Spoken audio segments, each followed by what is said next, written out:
Bonjour à tous et bienvenue pour ce nouvel épisode de Reporter Sport, le dernier de la série sur les Jeux Olympiques. Depuis quelques jours maintenant, vous pouvez suivre à la télévision les épreuves à Tokyo et pour ce dernier épisode olympique, on va parler d'escrime, discipline où les Français ont le plus brillé depuis la création des Jeux Olympiques modernes avec 42 médailles d'or et un total de 118 médailles olympiques. Et au moment où vous écoutez ce podcast, c'est même 43 médailles d'or car Romain Canon a remporté le titre olympique dimanche en épée. Mais je vous en parlerai sûrement lors de la prochaine série sur les Jeux Olympiques. Retour à l'épisode du jour. Quand on pense escrime, on pense forcément à Laura Flessel, double championne olympique aux Jeux d'Atlanta en 1996. Allez, c'est parti. Le premier départ, le bon Phénoménal. Le jour de gloire est arrivé. Je crois qu'après avoir vu ça, on peut mourir tranquille. Reporter Sport, le podcast qui vous fait revivre les plus grands exploits sportifs français. Nous sommes le 21 juillet 1996 à Atlanta, jour de compétition pour l'épée féminine individuelle. Petite anecdote, c'est la première compétition ouverte aux femmes autre que le fleuret aux Jeux Olympiques.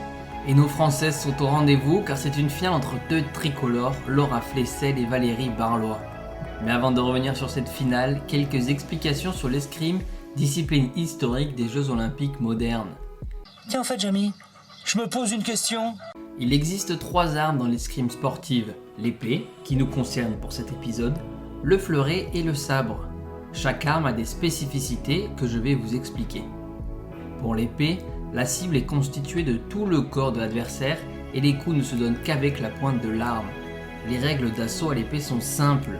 Le premier tireur qui touche son adversaire remporte le point. Si les 2 tireurs se touchent en même temps, le coup double est accordé et les 2 tireurs gagnent un point. Mais c'est différent pour le sabre et le fleuret, il ne peut pas y avoir de double touche car les tireurs doivent respecter un système de priorité pour toucher. Au fleuret, la cible n'est que le torse et elle ne peut être touchée que par la pointe du fleuret, alors qu'au sabre, c'est toute la lame qui compte tant que la touche est au-dessus de la ceinture. En compétition, un système de comptage de points régit les assauts. Le premier des 2 tireurs qui atteint 15 points remporte le match. Retour à Atlanta maintenant. Laura Flessel mène rapidement 9-3 face à sa compatriote pour finalement s'imposer 15 touches à 12 et remporter sa première médaille d'or olympique.